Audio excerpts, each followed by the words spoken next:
Hello, Ungoogleable. Welcome to your life. Today is beautiful. Please log in. Tout est relié par un câble électrique couvert de goudron qui va passer sous la route. On utilisait à un moment donc des détonateurs électroniques, donc de loin on le faisait péter. Mais donc ces derniers mois ça ne fonctionne plus. L'armée a trouvé des brouilleurs. Ils ont emmené des brouilleurs de l'extérieur et arrivent à faire sauter les mines avant qu'on passe. Donc on préfère revenir à l'ancienne méthode, donc mettre un fil et s'asseoir et attendre que le char passe. Les méthodes sont artisanales. Le responsable du minage de la route n'est pas lui non plus vraiment un spécialiste. Qu'est-ce qu'il faisait avant, lui? Je travaillais dans le textile et la fabrication de lingerie. Les sous-vêtements de femmes. Il dit que de la lingerie aux explosifs, c'est pas la même chose. Ah, c'est l'oppression. Pour les armes et les munitions, c'est aussi le système D. Il y a des armes récupérées sur l'ennemi, d'autres achetées grâce à des dons venus de l'étranger. Mais cela ne suffit pas. Alors, le groupe d'Abou Hajar a dû créer sa propre petite usine. Dans un lieu secret, des armuriers improvisés conçoivent et fabriquent roquettes, mortiers, bombes. Tout est fait maison. Les fabricants prennent modèle sur les armes récupérées sur l'ennemi, comme pour ce mortier. À quelques heures de l'attaque, Abou Hajar fait une dernière tournée sur le terrain. Il veut s'assurer de l'emplacement des différents mortiers placés par ces hommes dans les montagnes. Une vérification qui va vite se transformer en leçon d'artillerie. La première information, c'est la distance. 1,5 km, d'accord? Là, la deuxième case, elle dit que tu es à 144 degrés nord. Nous, on est là, on tourne de 144 degrés et on a notre direction de tir. Tu comprends?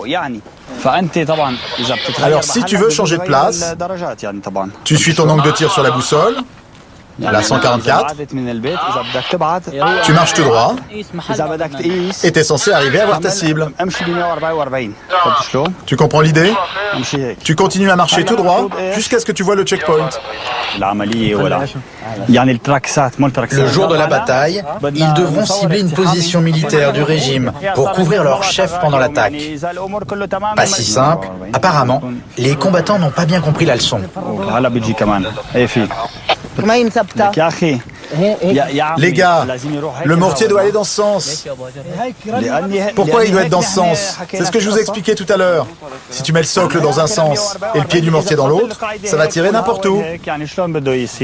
Après une bonne heure d'explication, Voilà, c'est parfait. avant la guerre, Abou Hajar était informaticien et ne connaissait rien à la stratégie militaire, qu'à cela ne tienne. Je l'ai appris un petit peu dans certains bouquins, des bouquins communistes, notamment donc la guerre de guérilla du Che Guevara, la guerre urbaine de Carlos Marighella, quelques livres de Mao Tse-tung. Bref, tout ça, ça m'a donné pas mal d'idées sur comment est-ce qu'on doit combattre une armée puissante alors qu'on n'est pas une armée. À la fin de la journée, le dispositif semble fin prêt. La bataille, c'est pour demain.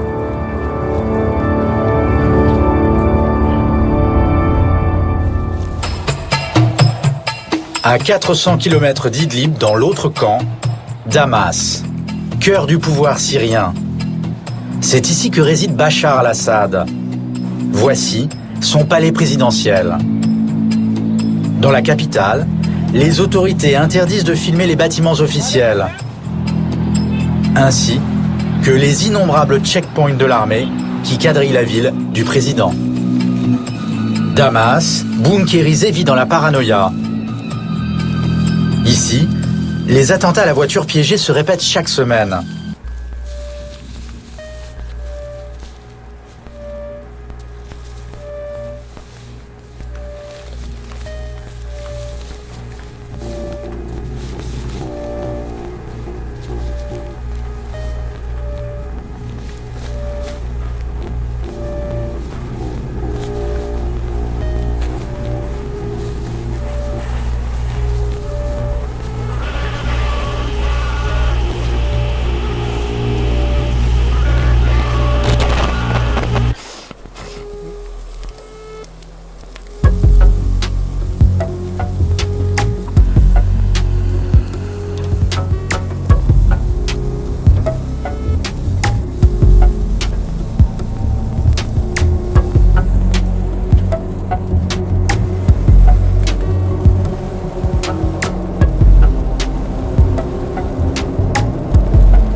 Mic check 1, 2.